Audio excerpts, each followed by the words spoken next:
Video में हम जानेंगे कि वेबसाइट विजिटर्स की अगर आपको कस्टम ऑडियंस बनानी है फेसबुक एड्स के अंदर तो वो आप कैसे बना सकते हैं। अभी आप देख पा रहे होंगे अपन फेसबुक एड्स मैनेजर के अंदर ऑडियंसेस वाले पेज पे है, राइट। लेफ्ट साइड में आपका टूल बार है, वहां पर आप ऑडियंसेस पे जैसे ही क्लिक करोगे, क्रिएट ऑडियंस पे आप जैसे ही क्लिक करते हो तो कस्टम ऑडियंस आपको सेलेक्ट करना है। यहाँ पर आपको वेबसाइट सेलेक्ट करना है क्योंकि अपन वेबसाइट की कस्टम ऑडियंस अभी बना रहे हैं। नेक्स्ट पे हम जैसे ही क्लिक करेंगे, यहाँ आप देख पा रहे हैं कि अपना मेटापिक्सल जुड़ा हुआ है, राइट, और एक्टिवेटेड है। अब मेटापिक्सल कोड जनरेट कैसे करते हैं तो वो मैंने आपको पिछली वीडियोस में सिखाया। इवेंट्स मैनेजर में जाकर के वेबसाइट के हेडर सेक्शन में मेटापिक्सल कोड को कैसे प्लेस करते हैं तो वो चीज भी मैंने आपको पिछले वीडियोस में सिखाई है। और उसको फिर टेस्ट इवेंट करके तुरंत एक्टिवेट कैसे करते हैं वो चीज भी मैंने आपको पिछले वीडियो में सिखाई है। इसके अलावा मैंने ये भी सिखाया है कि कैसे आपको मेटापिक्सल कोड जनरेट करने से पहले कौन से 2 स्टेप्स हैं जो कि करने हैं। अब देखेंगे आपकी इवेंट्स के अंदर ऑप्शन आ रहा है all website visitors, people who visited specific web page, या विजिटर्स बाय टाइम स्पेंट, या पेज व्यू। अब होता क्या है कि जब आप एक एड कैंपेन चलाते हैं सेव्ड ऑडियंस पे, आम जनता पे, अब मान लेते हैं कि अपन एक एग्जांपल के लिए आपने एक ऐड चलाया आम जनता पे और डिटेल टारगेटिंग करके नॉर्मल सी, और 1 लाख लोगों को आपने ऐड दिखाया।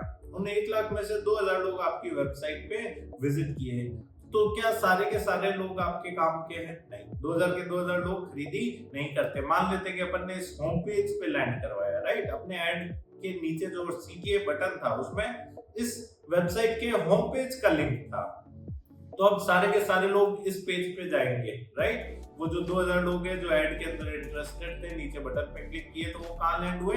इस पेज पे लैंड हुए।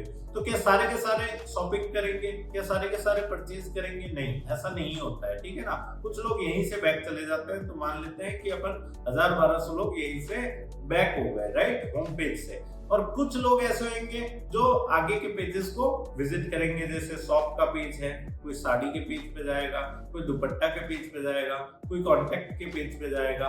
और इस तरीके से क्या होगा कि जो आपकी वेबसाइट विजिटर्स थे, अब इसके अंदर आप देखेंगे साड़ी के अंदर भी काफी सारी सब कैटेगरीज है, दुपट्टा के अंदर भी काफी सारी सब कैटेगरीज है, तो अलग अलग पर्टिकुलर कैटेगरी के अंदर, सब कैटेगरी के अंदर बंट जाएंगे लोग, ठीक है ना। आगे जाकर के लोगों के रास्ते अलग अलग हो जाएंगे।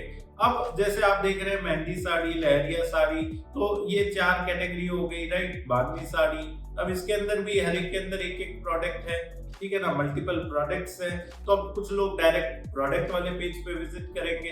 तो अब मैं चाहता हूं कि कस्टम ऑडियंस बनाना उन लोगों की जिन्होंने बनारसी गारचोला वाली जो साड़ी है उसको ओपन किया लेकिन खरीदा नहीं, या फिर आप देखेंगे कि काफी सारी और भी साड़ीज है यहाँ पर, तो इन सब साड़ियों पे वो गए और उन्होंने खरीदा नहीं, और उनको मैं उसी साड़ी का डेडिकेटेड रीटारगेटिंग एड्स दिखाना चाहता हूं। इसके लिए मैं कस्टम ऑडियंस बना रहा हूं। अब इनमें से अपन को ये ध्यान रखना होगा कि अपन उन लोगों को भी माइनस करेंगे जिन्होंने साड़ी परचेज कर ली, उनको ऐड दिखाने का कोई सेंस नहीं बनता है, ठीक है ना। अन्यथा क्या होगा कि आपका जो रिटर्न ऑन एड स्पेंड है वो डाउन चला जाएगा। तो अभी आप देखेंगे कि जैसे ये लहरिया साड़ी में 3 तरह की साड़ी है, राइट, फर्स्ट, सेकंड और थर्ड। तो कुछ लोग ऐसे होंगे जो लहरिया साड़ी का ये वाला पेज पर्टिकुलर खोलेंगे। तो अब मैंने इसको URL को कॉपी किया, वापस अपने एड्स मैनेजर वाले टैब में आया। यहाँ पर ऑल वेबसाइट विजिटर्स को हमको टू नहीं टारगेट करना है, वो मैंने आपको बता दिया है। काफी लोग होम पेज से ही बैक हो गए थे, उनका कोई इंटरेस्ट नहीं था, गलती से क्लिक हो गया था, कुछ भी रीजन हो सकता है, ठीक है ना। तो हम उनको टारगेट करें, इससे बेटर है कि हम उनको टारगेट करें जो होम पेज के बाद में एक कदम एक्स्ट्रा चले, एक एक्स्ट्रा पेज उन्होंने ओपन किया। तो कहीं ना कहीं तो उनका मन था, तभी उन्होंने वो पर्टिकुलर जो लहरिया साड़ी वाला पेज है या लहरिया साड़ी वाली जो कैटेगरी है उस पे विजिट किया है। तो अपन क्या करेंगे, people who visited specific web pages, उन्हीं को अपन को टारगेट करना है। अभी मैं सिर्फ लहरिया साड़ी वालों की ही ऑडियंस बना रहा हूँ। तो यहाँ पर ऑडियंस रिटेंशन, अब कितने दिनों का, प्रीवियस कितने दिनों का डेटा उठाना है, राइट। अब फॉर एग्जांपल कि आज मान लेते हैं तारीख है 7 मार्च, ठीक है ना। तो पिछले 15 दिनों का, पिछले 30 दिनों का, पिछले 60 दिनों का, कितने दिनों का आप डेटा उठाना चाहते हैं, कितने दिनों का डेटा में से कस्टम ऑडियंस बनाना चाहते हैं, वो आपको यहाँ पर डिफाइन करना है। अब होता क्या है कि लोग पिछले पूरे 1 साल का उठा लेते हैं, 6 महीने का उठा लेते हैं, नहीं। अब देखो 15 दिन के अंदर क्या है ना कि लोगों की जो मेंटेलिटी होती है वो चेंज हो जाती है। अब आज अगर आपको जूता खरीदना है, आपको आज जूता मिल गया, ठीक है, कल जूता मिल गया, ठीक है, कल भी नहीं मिला, अगर 15 दिन बाद में क्या आपकी वही क्यूरियोसिटी रहेगी उस जूते को खरीदने की? नहीं रहेगी। तो आप 15 दिन का डेटा उठाइए, ठीक है ना। अब यहाँ पर पूछ रहा है यूआरएल कंटेंट्स, यहाँ पर आपको वो यूआरएल डालना है जिस पेज की आप कस्टम ऑडियंस बनाना चाहते हो। कंटेंट्स है, डजन कंटेंट्स है और इक्वल्स है, राइट।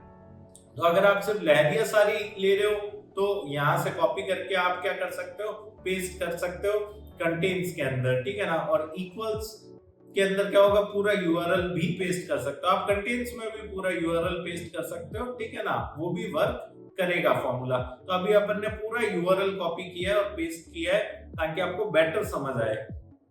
तो यहाँ पर आपने ये यूआरएल डाल दिया, ठीक है ना। अब कस्टम ऑडियंस किन की बनेगी? अब मान लो कि वो जो 1200 लोग थे उनमें से 300 लोगों ने लहरिया साड़ी वाला पेज खोला, तो इन 300 लोगों की कस्टम ऑडियंस बनेगी और आप अपने दूसरे एड कैंपेन में उनको रीटारगेटिंग एड्स दिखा सकते हो। और उन जो 300 लोग थे उनमें से मान लेते हैं कि 10 लोगों ने साड़ी खरीद ली, तो आप 290 की भी कस्टम ऑडियंस बना सकते हो। आपको एक्सक्लूड करना पड़ेगा। किन लोगों को एक्सक्लूड करना पड़ेगा? उन लोगों को जो ऑर्डर कंफर्म्ड वाले पेज पे चले गए थे, ठीक है ना। तो एक्सक्लूड करना भी हम सीखेंगे। अभी हाल फिलहाल में आप उन 300 लोगों की कस्टम ऑडियंस बना रहे हो, ठीक है ना। अगर पिछले 15 दिन का आप डेटा उठा रहे हो, तो आज मैं जैसे मान लेते हैं कि 6 मार्च में हूँ, ठीक है ना, तो ऑन एन एवरेज आप ये कह सकते हैं कि मैं 20 फरवरी से डेटा उठा रहा हूँ, ठीक है ना। अगर जैसे ही कल 7 मार्च होगी तो क्या होगा, एक दिन पहले का जो डेटा है, जो स्टार्टिंग का फर्स्ट है, उसमें जो कस्टमर मेरे इस पेज पे विजिट किए थे, जो यूजर मेरे इस पेज पे विजिट किए थे, वो ऑटोमेटिकली मेरी कस्टम ऑडियंस से निकल जाएंगे। मतलब नए लोग ऐड ऑन होते जाएंगे, पुराने लोग निकलते जाएंगे। ऑडियंस रिटेंशन का यही मतलब होता है। नेक्स्ट अपन देखते हैं, यहाँ पर आ रहा है ऑप्शन एक्सक्लूड पीपल का और इंक्लूड मोर पीपल का।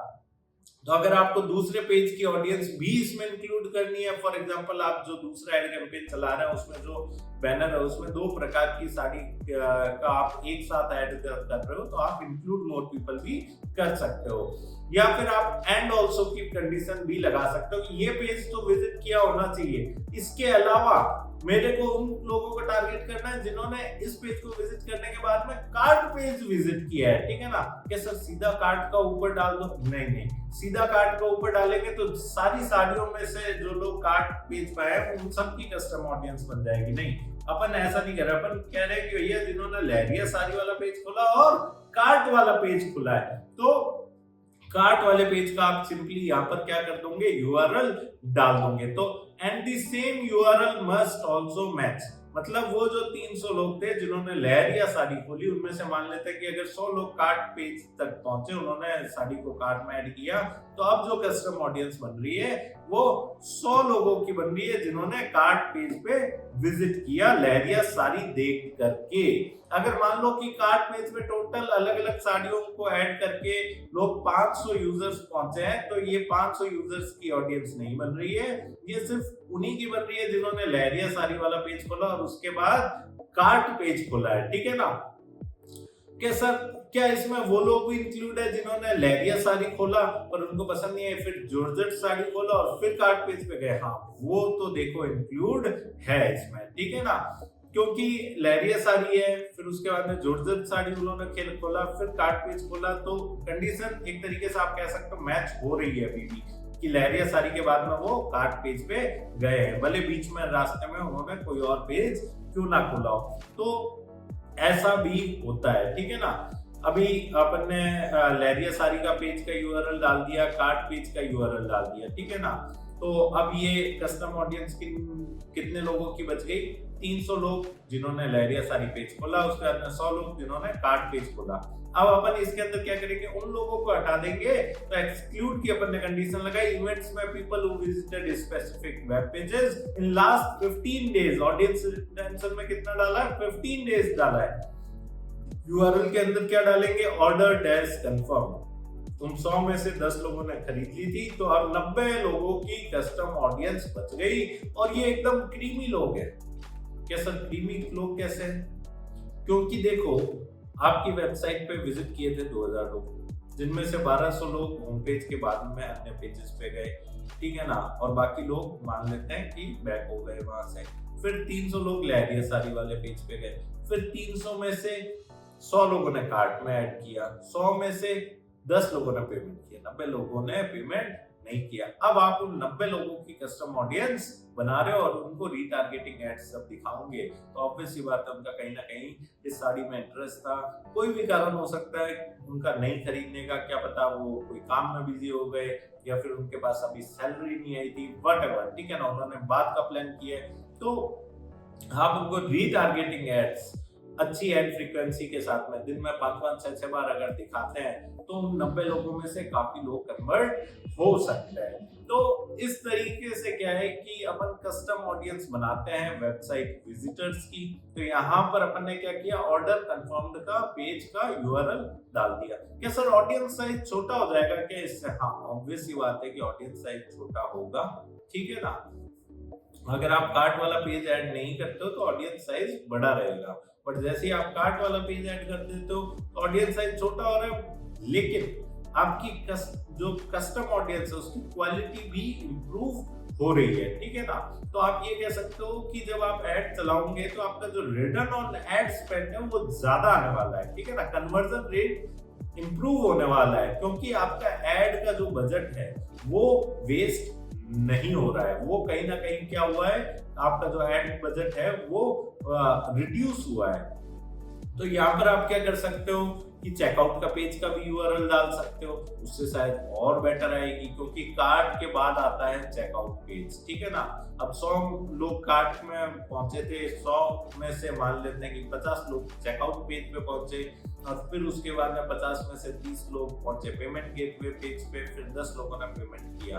तो अब क्या होगा कि आपने कार्ट का पेज का यूआरएल हटा करके चेकआउट का पेज डाल दिया है, या फिर आप एक और एंड ऑल्सो मैच की अगर कंडीशन लगाते हैं, तो अब इसमें क्या होगा कि उन लोगों की कस्टम ऑडियंस बन रही है जिन्होंने लहरिया साड़ी वाला पेज खोला, और उनमें से भी वो लोग जो कार्ट पेज पे पहुंचे, और उनमें से भी वो लोग जो कार्ट के बाद में चेकआउट पेज पे पहुंचे, यानी वो 50 लोग, ठीक है ना, उन 50 लोगों की कस्टम ऑडियंस बन रही है, ठीक है ना। लेकिन अब इसमें क्या होगा, देखो जितना ज्यादा आप इन डेप्थ चले जाओगे, लेजर टारगेटिंग करोगे, ठीक है ना, आप मान के चलो कि आपका ऑडियंस साइज स्मॉल होता रहेगा, ठीक है ना। अब इसका ये कहीं पे भी मतलब नहीं है कि जिन्होंने कार्ट पेज पे पहुंचे वो खरीद नहीं सकते, उनका खरीदने की इच्छा नहीं है। तो यहाँ पर आप इतनी भी डिटेल टारगेटिंग मत करो, इतना डीप में मत जाओ। ऑडियंस नेम आप कुछ भी रख सकते हो, ये आपके रेफरेंस के लिए, यूजर को कहीं पे भी नहीं दिखेगा, ठीक है ना। आप अपने हिसाब से कुछ भी ऑडियंस नेम रख दो, और फिर आप सिंपली इस ऑडियंस को सेव कर सकते हो। आप विजिटर्स बाय टाइम स्पेंड के अकॉर्डिंग भी टारगेटिंग कर सकते हो कि भैया मेरे इस पेज पे कितने देर लोगों ने टाइम स्पेंड किया, तो उसके परसेंटाइल के अंदर होएगा, 25 परसेंटाइल, 50 परसेंटाइल, 100 परसेंटाइल। जो विजिटर सबसे ज्यादा देर रुकेगा उसको ये 100 परसेंटाइल मान करके, और उसके अगर मान लेते कि लहरिया साड़ी वाले पेज पे कोई यूजर था जो 3 मिनट रुका, उसका मैक्सिमम वॉच टाइम था, तो अब उस 3 मिनट को ये 100 परसेंटाइल मानेगा, और उसका जो 25% है वो निकाल करके कि इससे ज्यादा कितने यूजर्स इस पेज पे रुके, उन लोगों की कस्टम ऑडियंस आप बना सकते हो। People who visited any specific web page and spent a specific time period। तो आप इवेंट के अंदर वैसा टाइम स्पेंड के हिसाब से भी कस्टम ऑडियंस बना सकते हो वेबसाइट विजिटर्स की। तो ये पूरा रहता है कस्टम ऑडियंस का। क्या सर कस्टम ऑडियंस से रिजल्ट आता है क्या? हाँ, ऑब्वियस सी बात है, कस्टम ऑडियंस से ही रिजल्ट आता है, ठीक है ना। लेकिन आपको सेव ऑडियंस पे भी ऐड चलाना पड़ेगा, तभी ये कस्टम ऑडियंस बनेगी, सिर्फ डायरेक्ट कस्टम ऑडियंस नहीं बन सकती है। तो इस तरीके से आप क्या कर सकते हैं, कस्टम ऑडियंस बना सकते हैं। अगर आपको मेटा एड्स और डिटेल में सीखना है तो वीडियो के नीचे मैंने ब्लॉग का लिंक दिया है, आप हमारे ब्लॉग पे जाएं, वहां पे ढेरों आर्टिकल्स आपको मेटा एड्स से रिलेटेड मिलेंगे, आप उनको पढ़ें। और हर आर्टिकल में मैंने वीडियो ट्यूटोरियल्स भी लगाया है, ताकि अगर आप आर्टिकल पढ़ने में इंटरेस्टेड नहीं हो तो आप वीडियो देख करके भी सीख सकते हो।